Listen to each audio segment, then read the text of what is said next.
Ассаламу алейкум, құрметті көрермендер. Бүгін мен сіздерге красный барқыт торттың қалай жасалатын көрсететін боламын. Менің арнама тіркеліп, сілтемені достарыңызбен бөлісуді ұмытпаңыздар.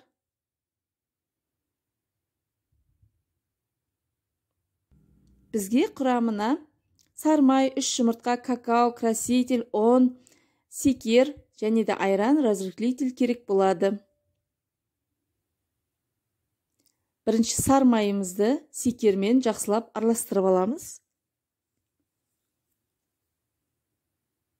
Миксерлеп.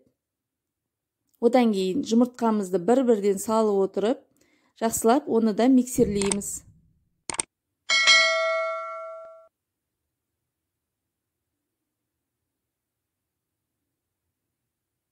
Екі жүз грамм айранымызды құямыз.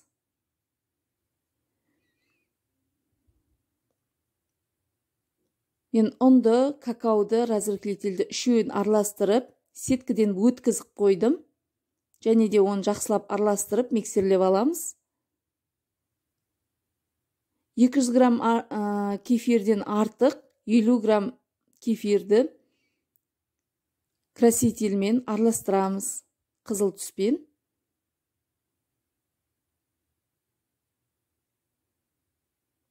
Оның барлығын құйып, енді қайтадан жақсылап тұрып тағыда миксерлейміз.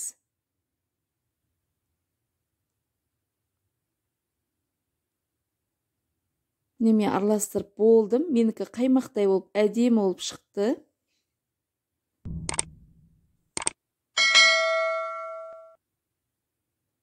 Мен осындай ыдысқа тортымның қандай көлемде пісіретінді осылай өлшеп аламын.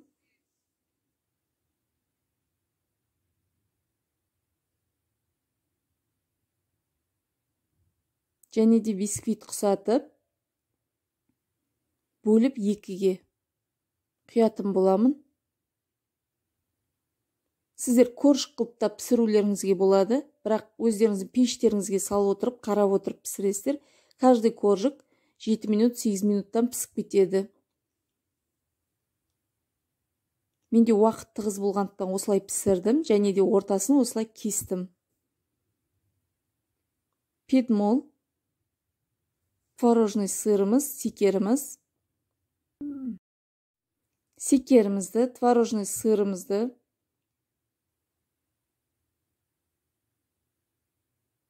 және де сливкемізді құйып, жақсылап араластырамыз. Мен бірден құйып араластырып алдым. Сіздер асықпай бір-бірден құйып отырып араластырсаңыздар болады.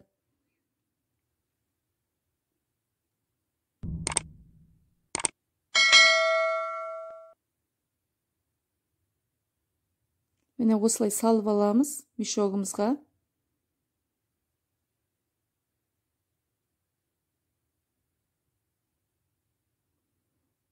Менде насатканың басы роза жасайтындай. Осындай қылып таңдадым.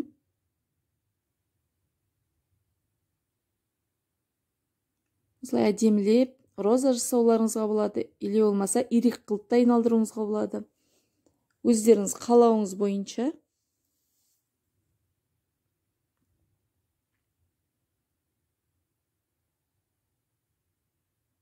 Осылай көтеріп шықтым, әдемі роза шықты.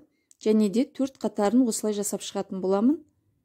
Ешқандай оформление жасамайым. Оформлениенің бәрі өз қалауларыңызша. Фруктылар қойсаңыздар болады. Қарапайым қылып жасадым. Бірақ дәмі өте ерекше және тәтті. Жасап көріңіздер, үй жағдайында барлығы қолжетімді.